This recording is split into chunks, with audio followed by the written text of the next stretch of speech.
बगुला, शार्क और मगरमच्छ। एक बार की बात है कि समुद्र के किनारे एक चालाक बगुला रहता था। वह दिन भर मछलियां पकड़ता और अपनी होशियारी पर गर्व करता। पास ही एक छोटे तालाब में एक खतरनाक मगरमच्छ भी रहता था, जिससे सभी जानवर डरते थे। एक दिन बगुले ने समुद्र में एक बड़ी शार्क मछली को देखा। वह डर गया, लेकिन तुरंत उसके दिमाग में एक चालाक योजना आई। वह शार्क के पास गया और बोला, हे ताकतवर शार्क, क्या तुम्हें पता है कि इस तालाब में कुछ अनोखी मछलियां हैं जो केवल सबसे होशियार को ही मिलती हैं? अगर चाहो तो मैं तुम्हें वहां ले चलूं। शार्क ने लालच में आकर पूछा, लेकिन यह तालाब तो उथले पानी में है, क्या मैं वहां जा सकती हूँ? बगुले ने चालाकी से मुस्कुराते हुए कहा, तुम्हारी ताकत के आगे यह कोई बड़ी बात नहीं, बस थोड़ी देर के लिए पानी से बाहर आना पड़ेगा। शार्क ने विश्वास कर लिया और बगुले के पीछे पीछे चल पड़ी।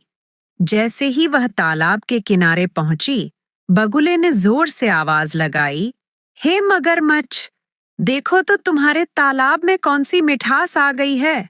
मगरमच्छ ने शार्क को देखते ही हमला कर दिया। शार्क ने तुरंत अपनी पूंछ से झटका मारकर खुद को समुद्र की ओर खींचने की कोशिश की, लेकिन तालाब का पानी बहुत कम था, जिससे वह फंस गई। अब बगुला खुशी से जोर जोर से हंसने लगा। आज तो मैंने एक ही चाल में 2 शिकार कर लिए। शार्क भी मारी जाएगी और मगरमच्छ को भी पेट भरने के लिए अच्छा खाना मिल जाएगा। लेकिन अचानक मगरमच्छ ने शार्क को छोड़कर बगुले की तरफ देखा, जो तालाब के किनारे बैठा मजे ले रहा था।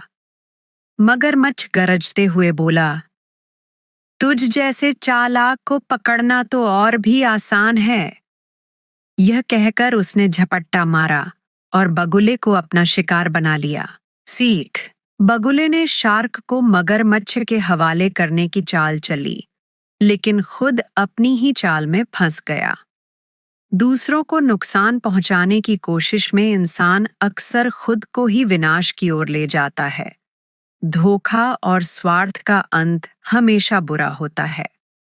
जो कोई भी बगले की तरह लालच करता है तो एंड पे लालच का अंजाम वही होता है, चाहे जितना मर्जी चालाक हो, लेकिन लालच इंसान को डुबो देता है। इसी तरह हमें दूसरों के नुकसान के बारे में नहीं सोचना चाहिए, बल्कि दूसरों के फायदे के बारे में सोचना चाहिए, ताकि हम सब एक दूसरे के लिए अच्छे साबित हो सकें।